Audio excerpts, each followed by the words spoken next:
The American screen has lost its heartbeat.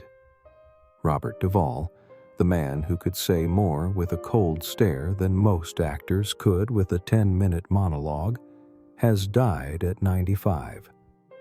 He passed away peacefully this Sunday at his 360-acre horse farm in Middleburg, Virginia, a place where the dirt is as real as the characters he spent 7 decades bringing to life. But to understand the giant who left us, you have to look past the Oscars and the tough guy titles. You have to look at the man who lived a life as rich and textured as a vintage Western.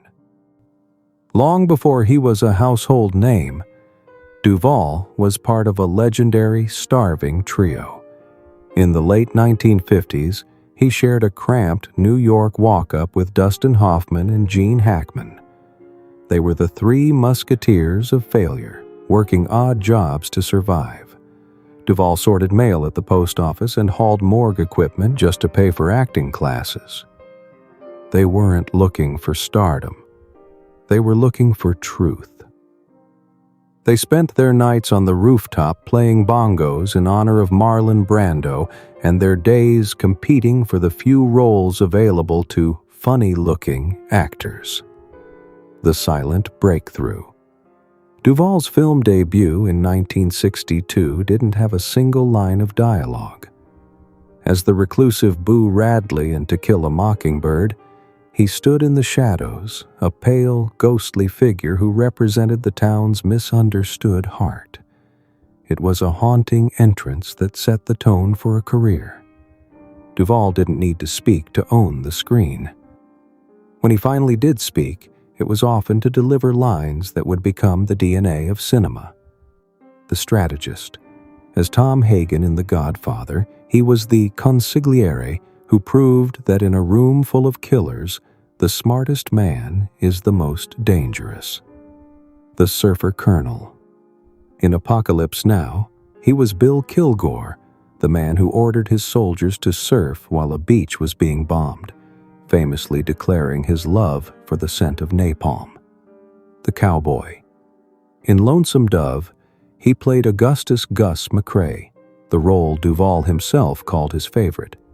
He embodied the silver-tongued rascal so perfectly that he became the definitive face of the American West for a new generation. A passion. Beyond the lens. Duvall was a man of obsessions. When he wasn't on a film set, he was often in Argentina, lost in the intricate, rhythmic world of the tango. He didn't just dance.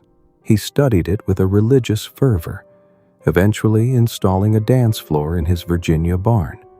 It was this passion that led him to his wife, Luciana Pedraza. They met outside a bakery in Buenos Aires when she was dared by friends to approach the famous American actor. They were born on the same day, January 5th, exactly 41 years apart. A bit of cosmic timing that Duvall seemed to appreciate as much as a well-written script. The final ride. Duvall was a seether on screen, a man of coiled energy who could explode at any moment. Off-screen, he was a student of the world, wandering back roads in the South to perfect a local dialect or watching real-life preachers to capture the rhythm of a sermon for the apostle.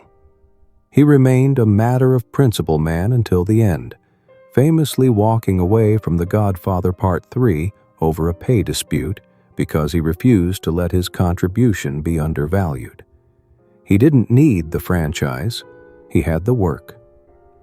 There will be no grand Hollywood funeral for the man from Middleburg.